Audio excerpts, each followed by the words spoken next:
Assalamualaikum. In this lecture, I will tell you about identify barriers to effective interpersonal communication and how to overcome them. Communication करते हुए किस तरह के barriers को face करना पड़ता है मैनेजर को ऑर्गेनाइजेशन के अंदर या फिर किसी भी पर्सन को जब वो नेक्स्ट पर्सन से बात कर रहा होता है तो उसे किस तरह के बैरियर्स को फेस करना पड़ता है, ठीक है? हम आज उन बैरियर्स को आइडेंटिफाई करेंगे और नेक्स्ट लेक्चर के अंदर हम लोग स्टडी करेंगे कि जो बैरियर्स हमने आइडेंटिफाई किए हैं उन्हें ओवरकम कैसे कर सकते हैं, ठीक है?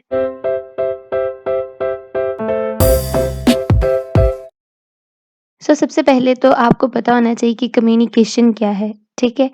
कम्युनिकेशन क्या है कि जब 2 या 2 से ज़्यादा लोग आपस में बातचीत कर रहे होंगे, ठीक है? एक-दूसरे के साथ इन्फॉर्मेशन शेयर कर रहे होंगे, तो वो इन्फॉर्मेशन जब एक-दूसरे को सही से समझ आ जाएगी, ठीक है?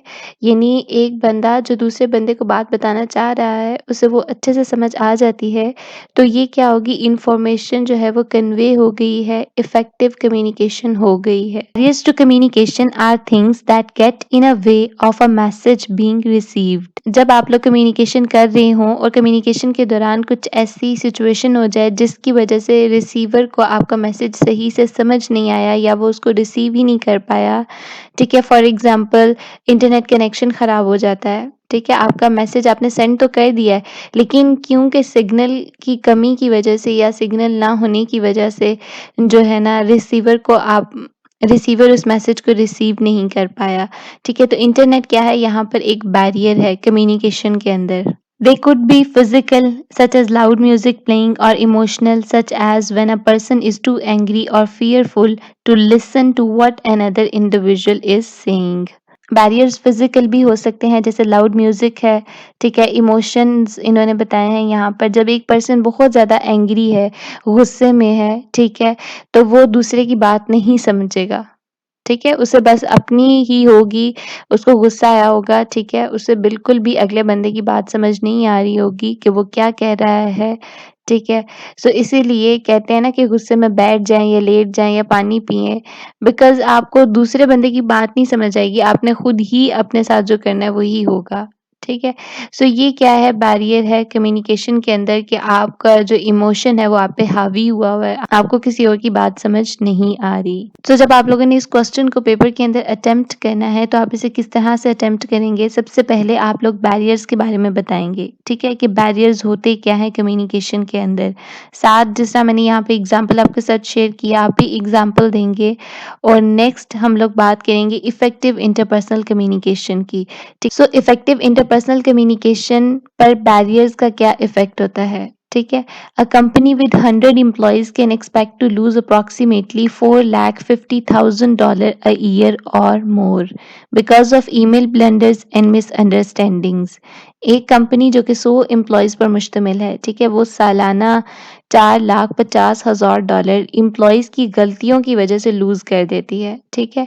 अब वो गलतियाँ किस तरह की हो सकती हैं? वो ईमेल ब्लंडर्स हो सकते हैं, मिसअंडरस्टैंडिंग्स हो सकती हैं कम्युनिकेशन के अंदर। The chief executive of a marketing firm in New York was in a meeting with a potential client.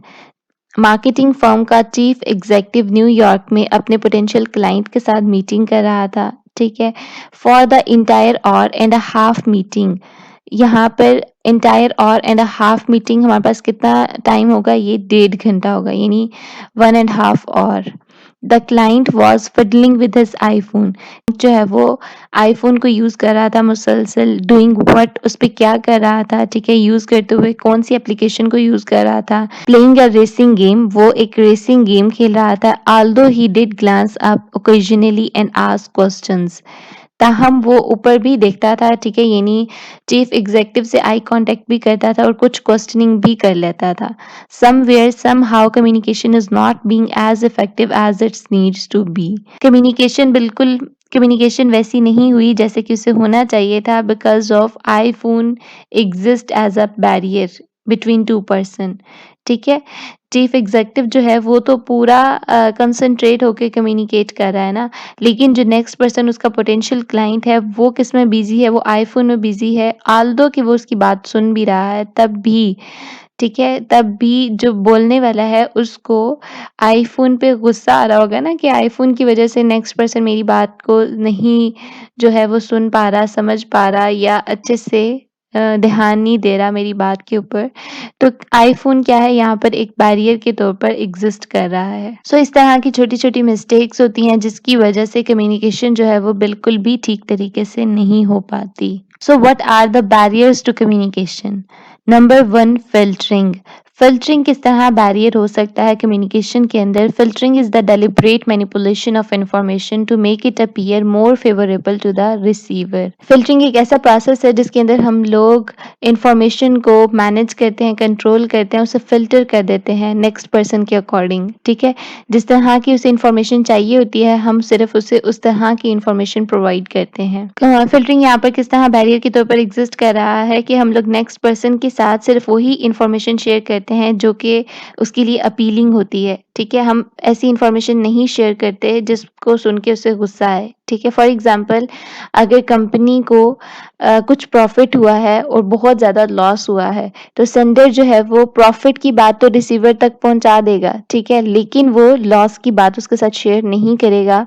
सो यहाँ पर सेंडर ने क्या किया है कि इन्फॉर्मेशन को हाइड कर दिया है, जो इन्फॉर्मेशन उसके फ़ेवर में थी, उसने वही इन्फॉर्मेशन रिसीवर के साथ शेयर की है, ठीक है? For example when a person tells his or her manager what the manager wants to hear, information is being filtered. वही बात जो मैंने आपको बताई है कि एक पर्सन जो है वो मैनेजर को वही कुछ बताता है जो कि वो सुनना चाह रहा होता है। सो इस तरह क्या होता है कि इन्फॉर्मेशन फ़िल्टर हो जाती है। Or if information being communicated up through organizational levels is condensed by senders, that's filtering. ठीक है?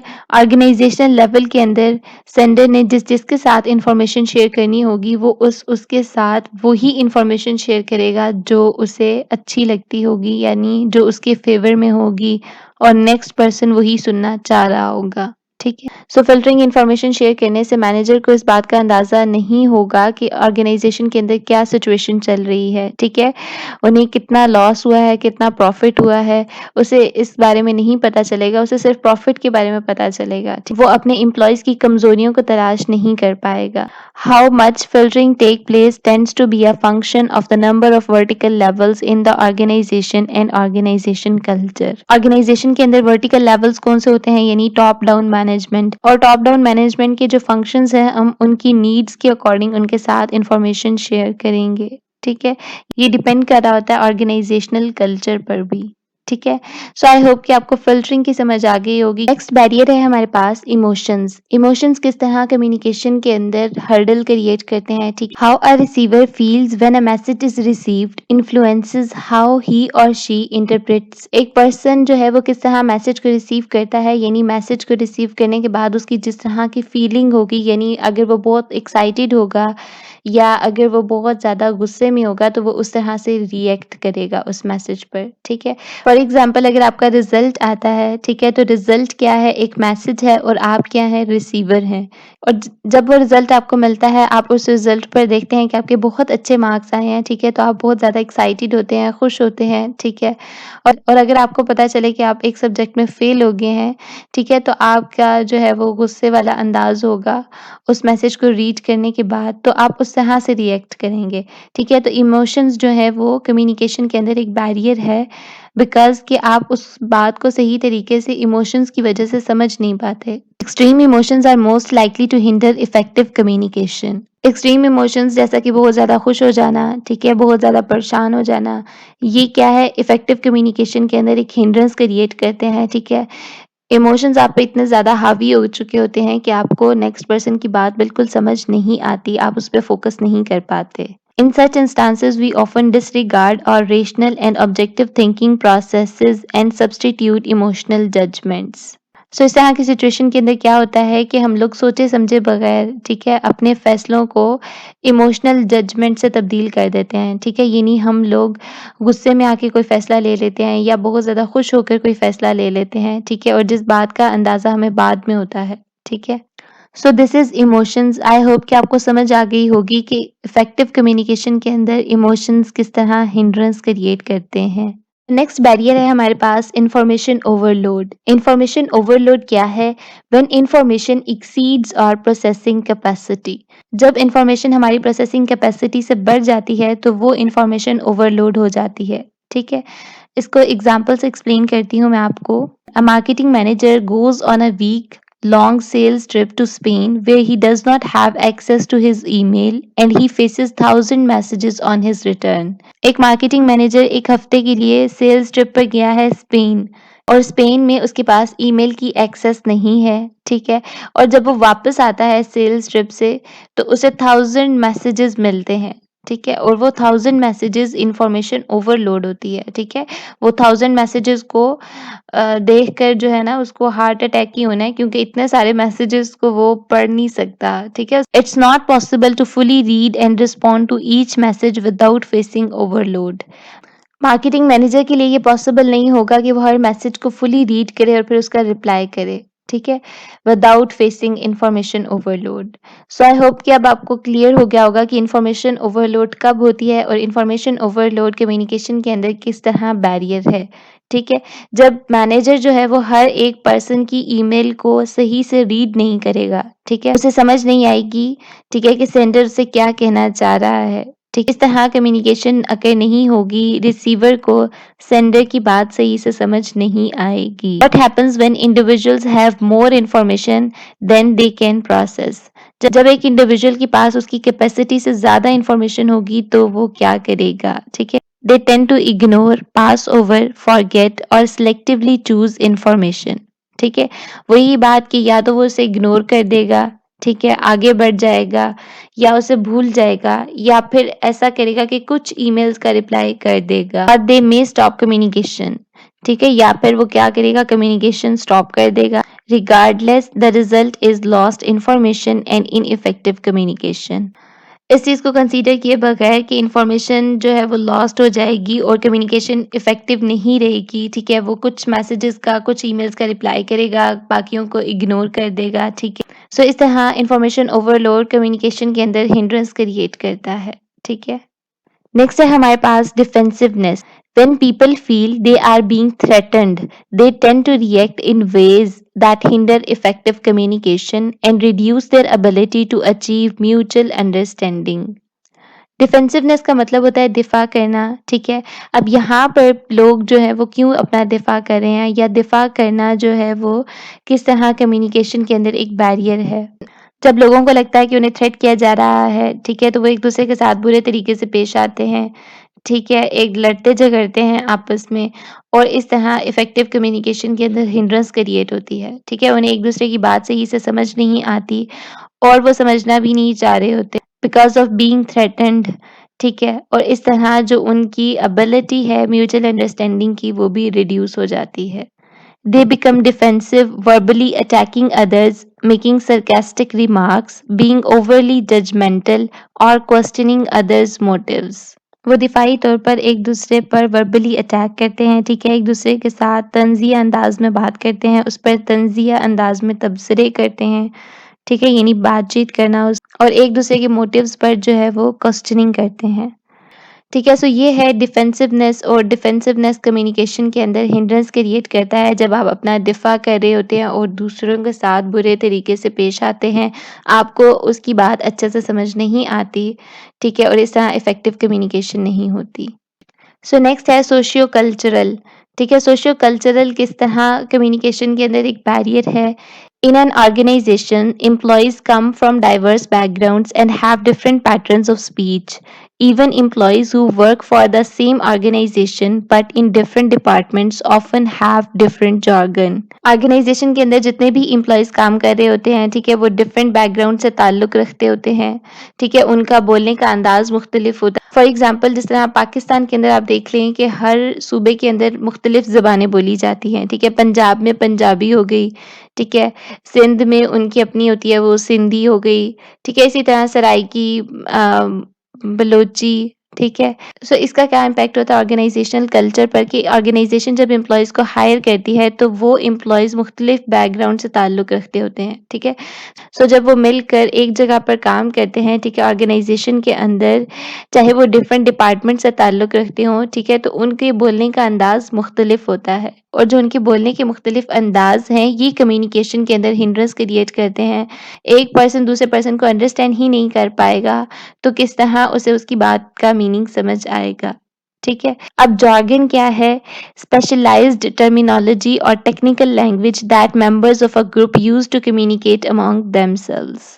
जब एक ग्रुप के लोग आपस में कम्युनिकेट कर रहे होते हैं, ठीक है, तो वो कुछ मखसूस इस्लाहात का इस्तेमाल करते हैं, कुछ उनकी अपनी ही लैंग्वेज होती है जो वो एक-दूसरे के साथ कन्वर्सेशन के लिए यूज़ कर रहे होते हैं, तो that is jargon.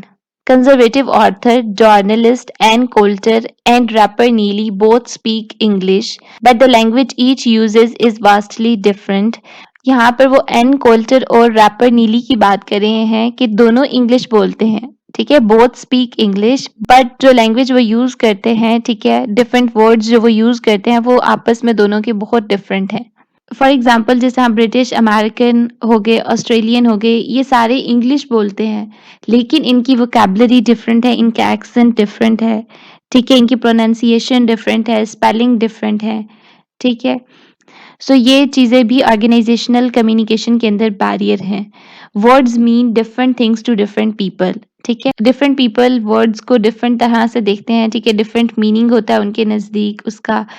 Age, education, and cultural background are the three of more obvious variables that influence the language a person uses and the definitions he or she gives to words. अगर आप लोग उर्दू बोलते हैं या हिंदी बोलते हैं और आप YouTube पर मेरे ट्यूटोरियल्स वॉच करते हैं, तो आपको मेरी बात बहुत आसानी से और अच्छे अंदाज में समझ आ जाएगी, ठीक है?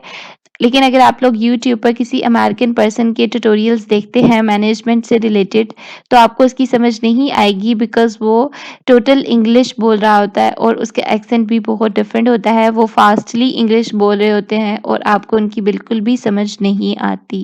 सो इस तरह लैंग्वेज जो है वो इफेक्टिव कम्युनिकेशन के अंदर एक बैरियर है। सो आई होप कि आपको सोशियो कल्चरल की समझ आ गई होगी।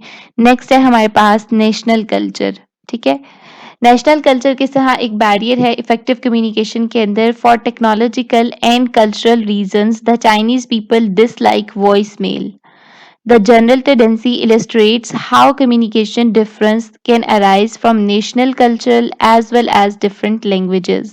पहले हम लोगों ने देखा कि लैंग्वेज किस तरह ऑर्गेनाइजेशनल कम्युनिकेशन पर इफेक्ट करती है। अब अगर हम लोग कल्चर की बात करें, जैसे हाँ चीनी लोग जो हैं वो वॉइस मेल को डिसलाइक करते हैं, लेकिन हम पाकिस्तानी जो हैं वो अपना टाइम बचाने के लिए वॉइस मेल को प्रेफर करते हैं। सो बताने का यहाँ पर मकसद ये है कि कौमी लैंग्वेजेस के साथ-साथ कौमी सकाफ़त जो है वो भी कम्युनिकेशन के अंदर हिंड्रेंस क्रिएट करती है, ठीक है?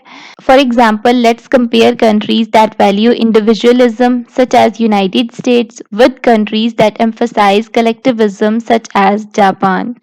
यहाँ पर वो 2 कंट्रीज़ को कंपेयर कर रहे हैं। एक ऐसा कंट्री जो कि इंडिविजुअलिज़्म को प्रेफ़र करता है, वैल्यू देता है, जो कि यूनाइटेड स्टेट है और दूसरा ऐसा कंट्री जो कि कलेक्टिविज़्म को वैल्यू देता है, वो है Japan. In an individualistic country like United States, communication is more formal and is clearly spelled out.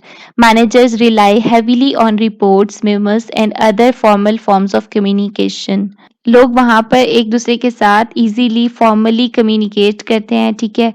और मैनेजर जो है वो किस पर ज़्यादा रिलाई करते हैं, रिपोर्ट्स पर, मेमोस पर, ठीक है? और इस तरह के फॉर्मल फॉर्म्स ऑफ कम्युनिकेशन पर मैनेजर्स जो हैं वो रिलाई कर रहे होते हैं, ठीक है? In a collectivistic country like Japan, more interpersonal contact take place and face to face communication is encouraged. Japan जो कि कलेक्टिविस्टिक कंट्री है, कलेक्टिविज्म को वैल्यू देता है, ठीक है? वहाँ पर इंटरपर्सनल कॉन्टैक्ट ज़्यादा होता है, ठीक है? लोग आपस में ज़्यादा मिलते हैं, बातचीत करते हैं, फेस टू फेस कम्युनिकेशन को वहाँ पर इनकरेज किया जाता है। A Japanese manager extensively consults with subordinates over an issue first and draws up a formal document later to outline the agreement that was made. Japanese के culture के according manager जो है वो सबसे पहले किसी भी इश्यू को अपने सबऑर्डिनेट्स के साथ डिस्कस करता है, ठीक है? उसके बाद वो एक फॉर्मल डॉक्यूमेंट तैयार करता है जो कि एग्रीमेंट की अक्कासी कर रहा होता है, ठीक है? एग्रीमेंट को रिप्रेजेंट कर रहा होता है। यहाँ पर ये एग्ज़ाम्पल डिस्कस करने का मकसद ये है कि आपको पता चले कि कल्चरल डिफरेंस कम्युनिकेशन पे किस तरह इफ़ेक्ट करता है, ठीक है? जिस तरह यूनाइटेड स्टेट्स के अंदर इंडिविजुअलिज़्म पर फ़ोकस किया जा रहा था, ठीक है? लोग आपस में कम्युनिकेट करने की बजाय ज़्यादा से ज़्यादा रिपोर्ट्स पर, मेमोस पर, मैसेजेस पर ज़्यादा फ़ोकस करते थे। लेकिन जापान के अंदर क्या था कि फ़ेस टू फ़ेस कम्युनिकेशन को, कलेक्टिविज़्म को इनकरेज किया जाता था, ठीक है? सो इस तरह हर एक कंट्री की अपनी वैल्यूज़ होती हैं, अपना कल्चर होता है उनका, ठीक? सो जो कम्युनिकेशन के अंदर एक बैरियर है। सो आई होप कि आपको नेशनल कल्चर की समझ आ गई होगी कि नेशनल कल्चर क्या है। सो ये वो सारे बैरियर्स हैं जो हम लोगों ने इस लेक्चर के अंदर डिस्कस किए हैं। अगर कोई भी क्वेश्चन है, कोई ऐसा पॉइंट जो आपको समझ नहीं आया तो आप लोग कमेंट्स के अंदर पूछ सकते हैं, ठीक है? और जो भी मटेरियल मैंने आप लोगों को इन बैरियर्स से रिलेटेड प्रोवाइड किया है इस लेक्चर के अंदर, आप वीडियो को पॉज़ करें, उसे राइट डाउन करें और लर्न करें, ठीक है? वो इनफ है एक लॉन्ग क्वेश्चन अटेम्प्ट करने के लिए। So if you like the video, don't forget to subscribe this channel for more interesting management lectures. Happy learning!